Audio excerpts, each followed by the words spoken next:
টানা তৃতীয়বারের মতন রেপো রেট কমালো রিজার্ভ ব্যাংক অফ ইন্ডিয়া। শুক্রবার প্রকাশিত দ্বিতীয় দ্বিমাসিক আর্থিক নীতিতে বাজারে চমক দিয়ে এক ধাক্কায় 50 বেসিস পয়েন্ট কমানো হয়েছে রেপো রেট, যা এখন দাঁড়ালো 5.5%। বিগত 3 বৈঠকে 100 বেসিস পয়েন্ট ছাড় দিল আরবিআই।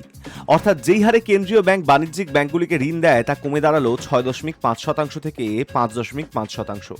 সাম্প্রতিক মাসগুলিতে খুচরো মূল্যস্ফীতির ধারাবাহিক পতন, যা এপ্রিল মাসে 6 বছরের সর্বনিম্ন স্তরে পৌঁছেছে, সেই পরিপ্রেক্ষিতেই কেন্দ্রীয় ব্যাংক এই সাহসী সিদ্ধান্ত নিয়েছে বলে মনে করা হচ্ছে।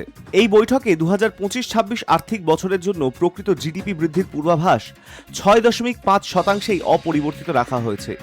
প্রথম ত্রৈমাসিকে বৃদ্ধির পূর্বাভাস 6.5%, দ্বিতীয় ও তৃতীয় ত্রৈমাসিকে যথাক্রমে 6.7% এবং 6.6% এবং শেষ ত্রৈমাসিকেও 6.6% বজায় রাখা হয়েছে।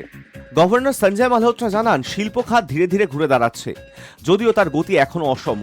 অন্যদিকে পরিষেবা খাত গতিময় রয়েছে এবং মে মাসেও সেই গতি বজায় থাকবে বলেই আশা।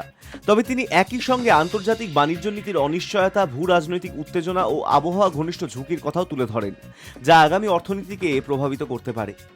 বাজারের পক্ষেও এই ঘোষণাটি ইতিবাচক ইঙ্গিত বহন করছে। শুক্রবার বাজারে লেনদেন শুরুতে কিছুটা মন্দাভাব থাকলেও আরবিআই এর এই সিদ্ধান্তের পরে সূচকগুলি ঊর্ধ্বমুখী হয়।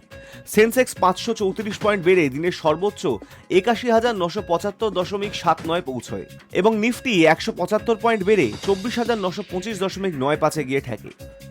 মাঝারি ও ছোট কোম্পানির শেয়ারেও ইতিবাচক সাড়া মিলেছে। নিফটি মিড ক্যাপ সূচক 0.5% এবং স্মল ক্যাপ সূচক 0.4% বৃদ্ধি পায়। পাশাপাশি ভারতের ভোলাটিলিটি ইন্ডেক্স 2% কমে যাওয়ায় বিনিয়োগকারীদের মনোভাব যে স্থিতিশীল তারই ইঙ্গিত মিলেছে। আগামী 20 জুন প্রকাশিত হবে এই বৈঠকের আলোচ্য কার্যবিবরণী।